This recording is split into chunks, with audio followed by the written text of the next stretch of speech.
Горький паркы барыңар үчүн бош азыр. Келгиле барыңар. 24 саат бош. Садыр да айтты ушинтип.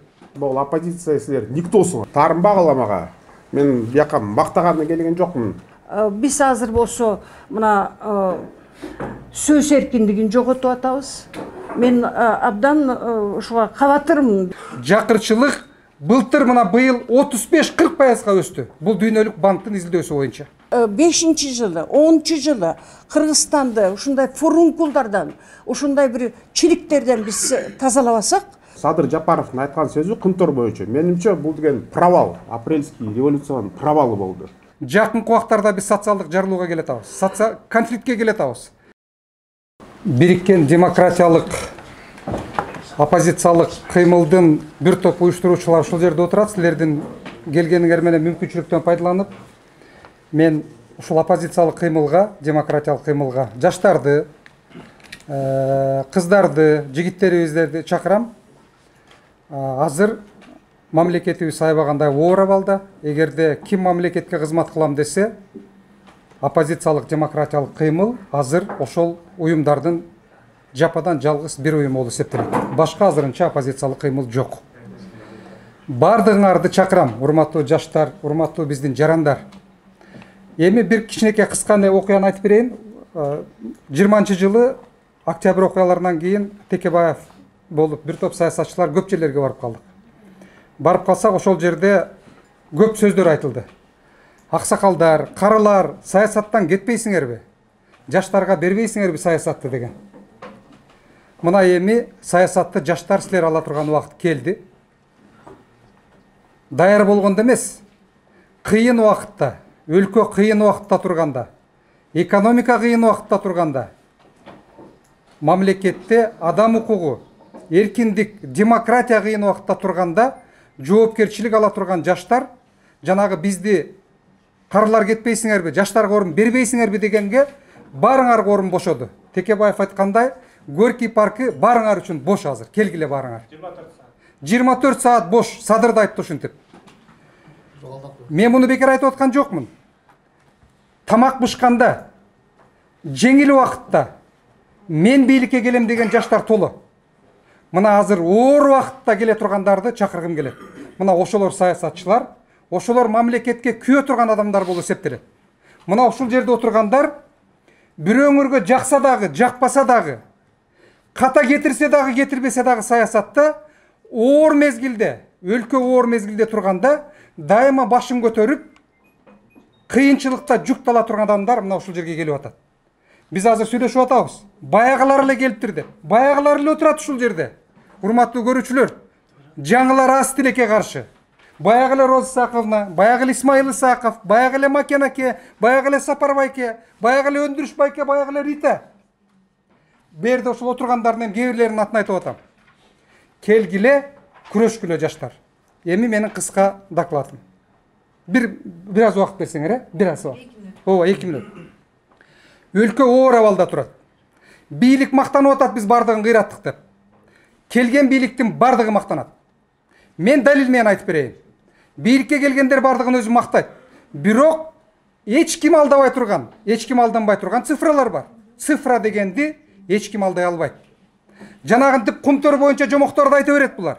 Бирок цифрага келгенде эч ким эч жакка кете албай калат. Мен 3 нерсе боюнча азыр цифраларды айтып берейин.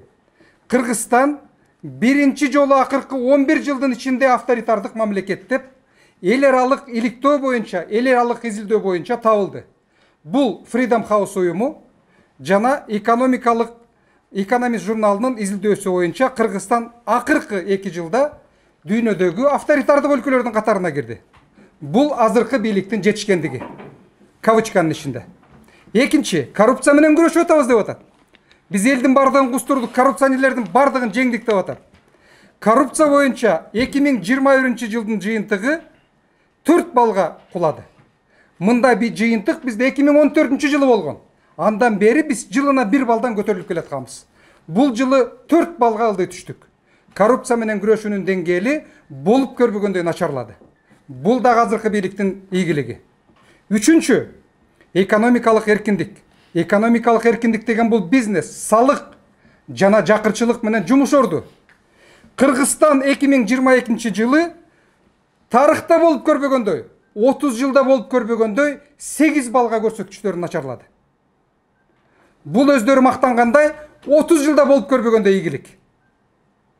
Эң авал экономикалык эркиндик начар абалга келип такалды.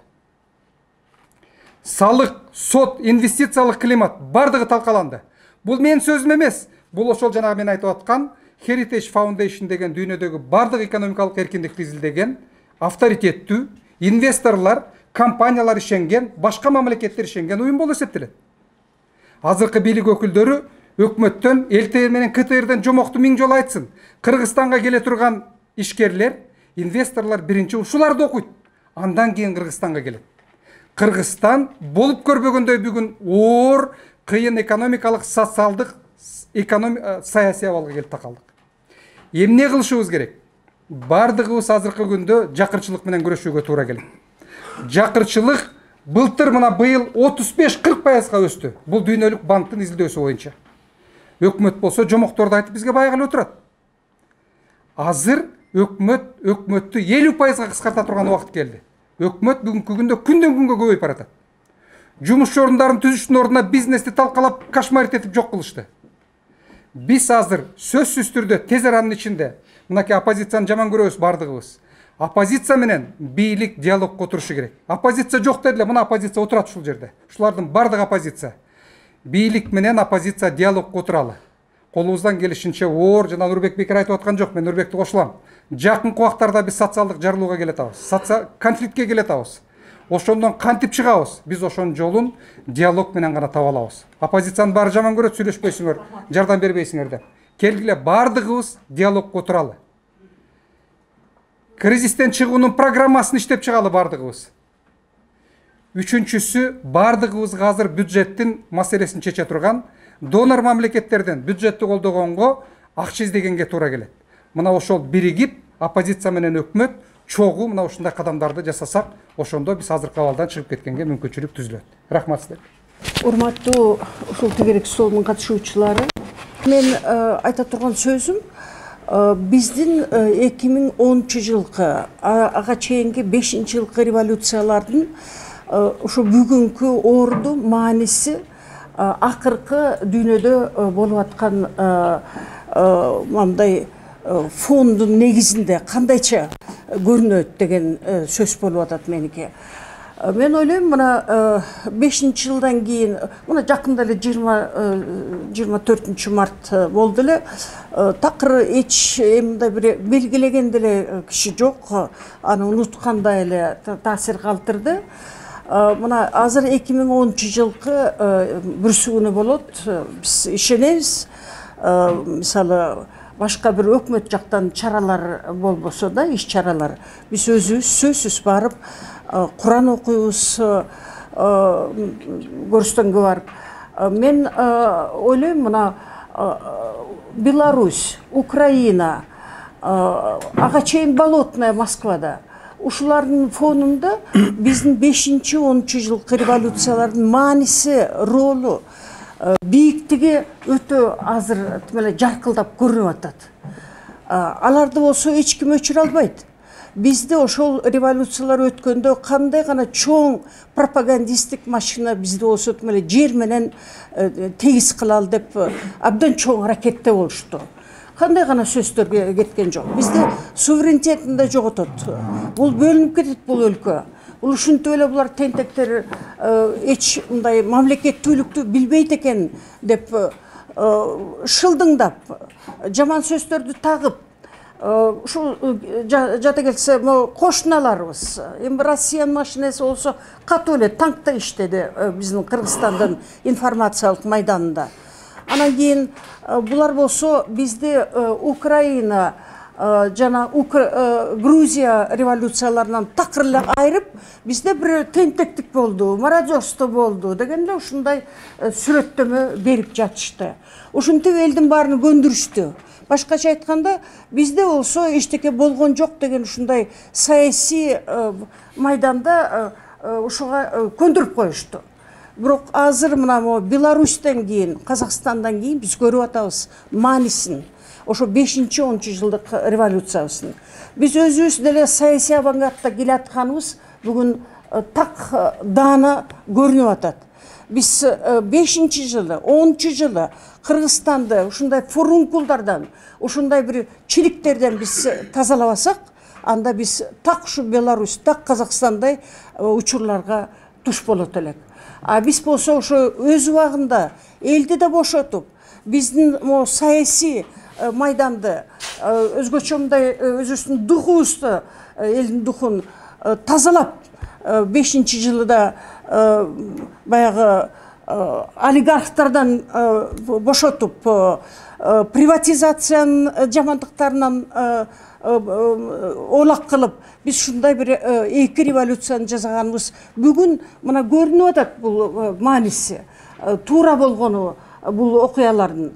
Бүгүн оппозиция деп мына силер түзүлүп атканыңар бул тупа туура иш. Биз азыр болсо мына сөз эркиндигин жоготуп атабыз. Мен абдан ушуга кабатырмын. Биздин гесит цивилар ушундай азыр кордукту көрүп атканына. Бул болсо өтө өкүнүчтүү биздин демократия үчүн.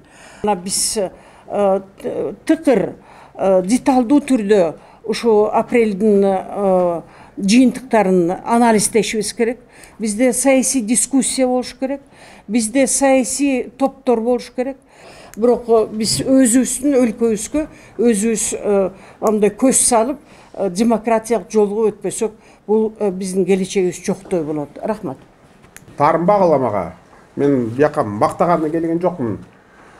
Жетишкендик бар болсо да мен үчүн азыр апрельская революция жолу провал болду. Кечеги күндө Садыр Жапаровдун айткан сөзү Кымтор боюнча менимче бул деген провал, апрельский революциянын провалы болду. Арка бүттү, болору болду, эми алдыга карай деп бул Кумторду грабит эткен, экоцид болгон баарын унуталы, эми алдыга карайлы дейт. Анан кийин бияка да келген жок алар силерге айтып атат, бул оппозиция силер никтосуңар деп атат. Өз убагында Бакиев деле ошентип жүргөн, силер никтосуңар деп. Ошондо Народный фронт чогулбады беле, силер никто деп атканда. Багында Нариман Төлеев вы никто деп атканда эле. Ошон үчүн оппозиция күчөбөдү.